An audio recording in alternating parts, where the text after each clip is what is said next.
It's Better Unsaid. I just had a great interview with Harlem Taylor Magazine at FBC In-House.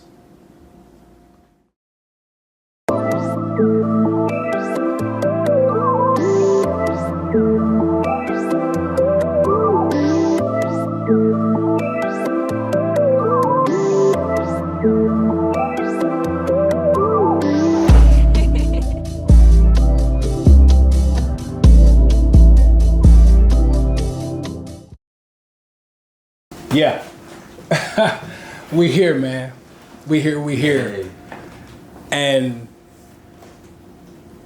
I always tell people when I start my interviews, bro, I really have either went and did research on them or I haven't.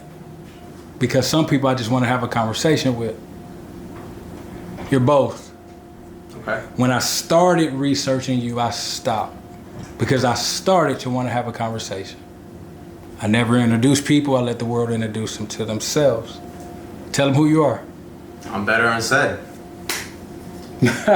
Where'd the name come from, bro? There's no sense beating around the bush. Where'd the name come from? I'll be honest. I was taking a shit and I was thinking my current name sucks and I need something better. And Better Unsaid just came to mind. And it wasn't until later where I kind of realized, oh, this is making sense and authentic to me, because I really don't talk a lot. I've kind of known as like a quiet kid growing up, keep my thoughts to myself, kind of more of an observer, fly on the wall kind of person. So Better Unsaid just fits. I'll let the music talk. So I got a question for you. I'll talk to you right now though. For sure. Thank you, brother. Yeah. So I got a question for you about the name. Yeah. And doing my research, I saw letters change in the name. You know what I mean? Yeah. Tell me why. Somebody had the Better Unsaid handle already.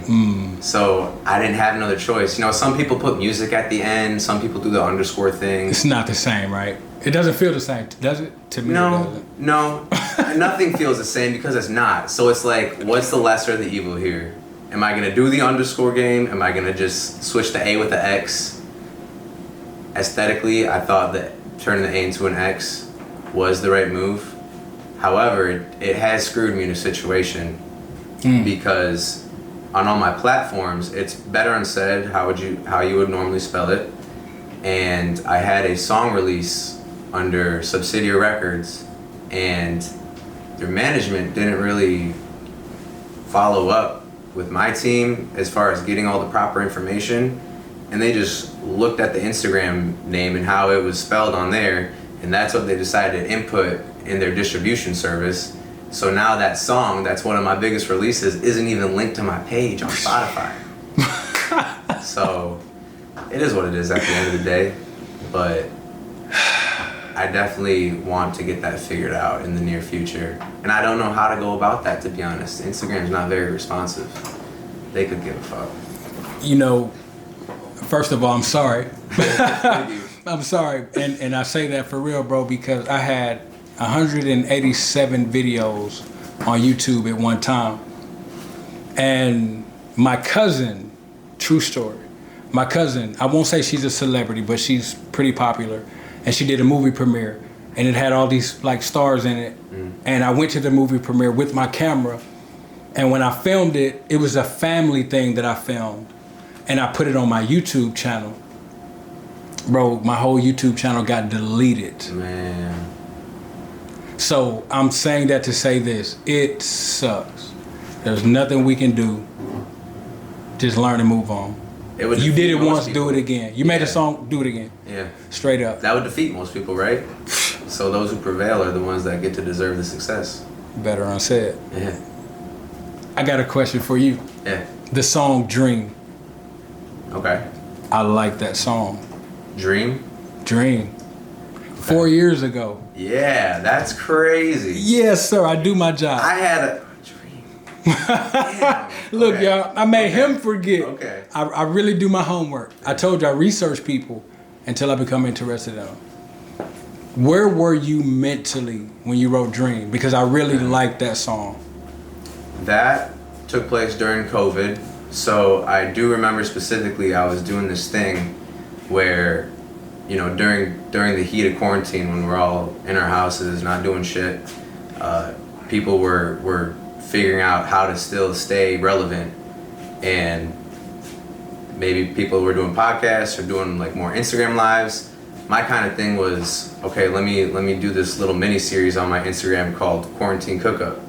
So I produced 2. So I would make a beat every day, and that's just kind of how Dream came about. Is I made the beat, I'd post a video of me just playing guitar along to it. I wouldn't really do any lyrics or vocals for the quote unquote.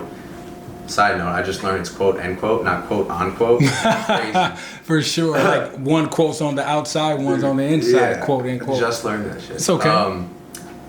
And now somebody else did too. Yeah. True. Whoever's watching this, bro, true. You just taught a lot of people some shit. True. Learn from my mistakes. Boom. But so I would no vocals when I post these videos, just me playing guitar. But some of them I'm like, damn, I really like this beat. I wanna write to it. So some of my writing is methodical, but honestly a lot of it is just the vibe I get from the track, and then the vibe I get from what I'm humming along in my head. Everything does kind of have a emotional vibe to it that I create, so that's kind of how that came about. It's emotional. It's not your typical. It doesn't feel like a beat, I feel like, even though it was made like a beat, hip hop drums, you know, sampled stuff, recorded the guitars, but it felt more like a real composition to me. That is exactly the place I needed you to go. That's the word I needed you to use to segue into you producing. Yeah. Because I figured out you do that too. You produced Father's Prayer. Yeah. Mm-hmm. Yeah, Grizel. Yeah, let's talk about it.